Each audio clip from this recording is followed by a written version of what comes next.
আল্লাহ আল্লাহ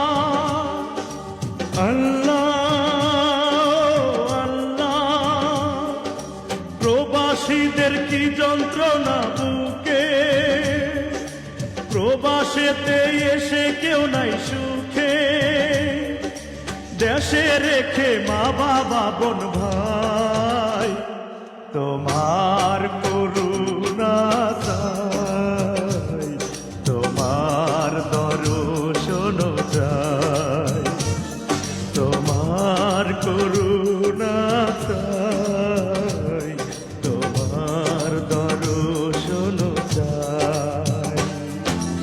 আল্লাহ